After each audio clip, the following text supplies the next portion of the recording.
Pythagorean theorem. I have a question. On the do now, did anybody not write the 1 and still get it right? On the last question? Did everybody write the 1? I did.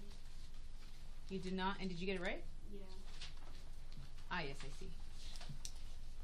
Cool. Thank you. Okay. Anybody know the Pythagorean theorem?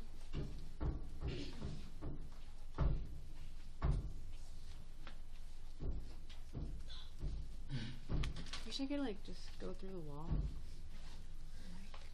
Is that them just like kicking or something? There are grates on the floor, where the water drains. Oh. But I'm small. I know I can match with them. How long have you had this room for? Anybody know the Pythagorean theorem? Wait, is it, there's an N after the E? Pythagorean theorem. Developed by Pythagoras, the Greek mathematician, I think. I want to say we'll go for it. A lot of Greek mathematicians out there. All right. He discovered that for a right triangle, this goes for any right triangle, but it has to be a right triangle. So here's your right triangle. How do I know? How do I tell you that it's a right triangle? The little square. The little square. So this little square tells you that it's a right triangle. Without anything else, this tells you immediately it's a right triangle. So he was doing some math, and he discovered that, hey, for every right triangle, there's a relationship between the sides. You don't need a ruler or a special tool to figure it out. All you need is the numbers. So he called these two legs, a leg and a leg, and then he decided to call the longest side, this will always be the longest side. The longest side is opposite 90 degrees. Longest side is opposite 90 degrees. He called this the hypotenuse. I don't know where these names came from. Oh. 2 legs and a hypotenuse. I don't know. But he called them legs and legs. Do you know why?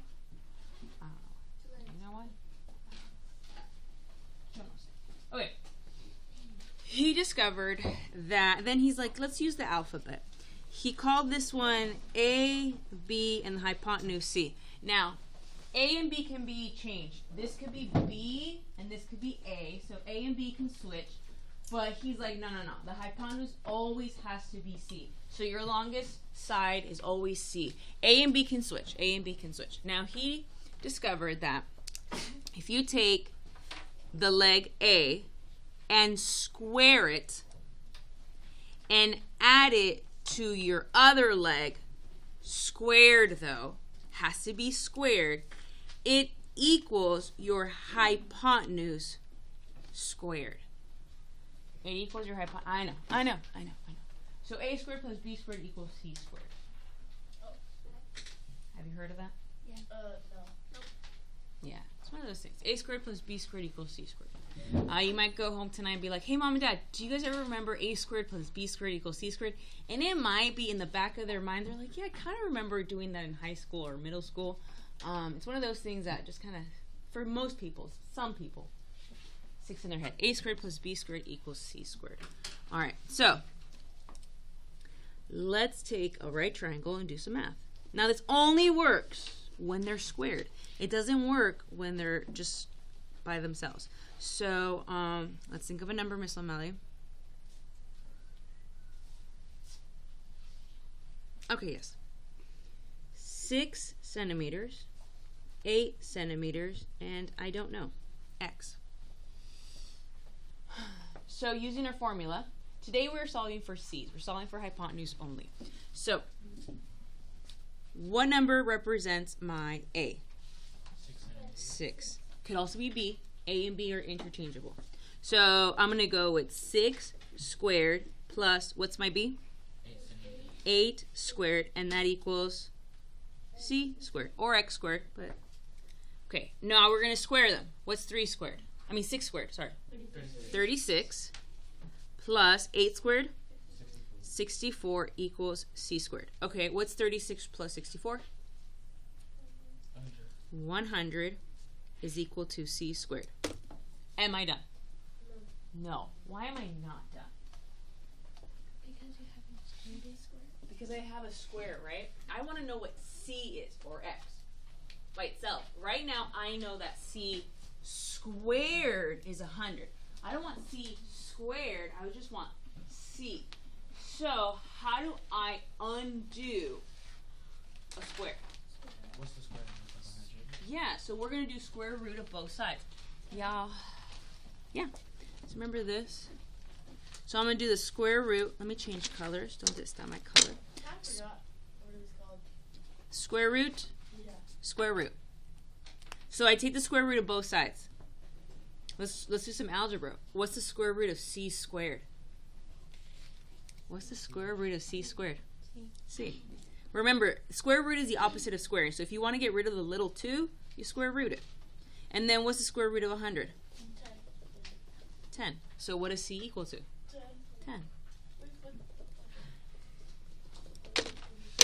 Now remember when we used to do triangles, it'd be like, okay, here are your two smallest sides. If I add the two smallest sides, it has to be greater than this side. So what's 6 plus 8? What's 6 plus 8? 14. Is 14 greater than 10? Yeah. But if I leave it as 100, could this be 100 centimeters? No, it'd be too big, right? It wouldn't work as a triangle. All right. This is your first day of Pythagorean theorem. It's kind of easy. Yeah. It's like it's solving equations. And we're solving just for C today. Let's see. Do we have to do it upside down? Is it too challenging? No. Wait, we're doing it upside down. Oh, that. How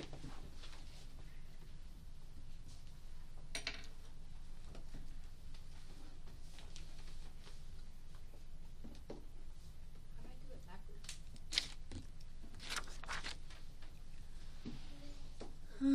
What else? What else? What else?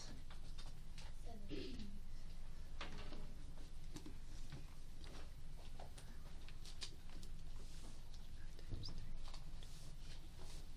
9 inches, 12 inches, C. Or X. Whatever. It's cool. Okay. So what's our equation? So 9 squared plus 12 squared is equal to C squared. 9 squared is 81 plus 12 squared is 144 equals C squared. What's 81 plus 144? 225 is equal to C squared. Now what? You have to find the square root. And that's when, like, if you don't know it, right, then you go to your list and you go, where is 225? Ah, there it is. 225 is equal to 15. So our answer is C is equal to 15. Are we okay? That's kind of easy.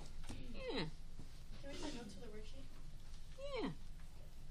Any other questions? So basically today, easy, because you're just solving for hypotenuse. You're just solving for hypotenuse. On Thursday, Mr. Alvarez will be teaching you how to solve for a leg.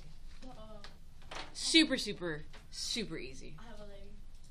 But do you have 2 legs? Yeah. So are you a right triangle? I don't know.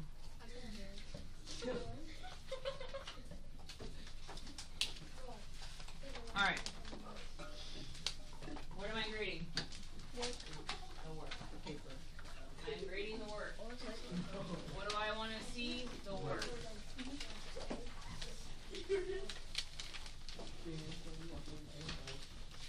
Okay, we're grading the work. Yeah, it's just front back. It's only 10 questions. Super easy. We got lots of help today. If you need some help, ask us.